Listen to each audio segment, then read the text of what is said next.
Let's check all of the accessories that comes with JBL Tune 720. So I have a box right here. I've opened it just to make it quicker, and now we can remove the headphones with the rest of the accessories. Let's put the box aside. And then right here in the back you will find your headphones.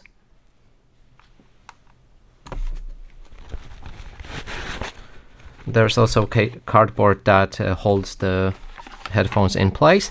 We can also find the jack on two sides.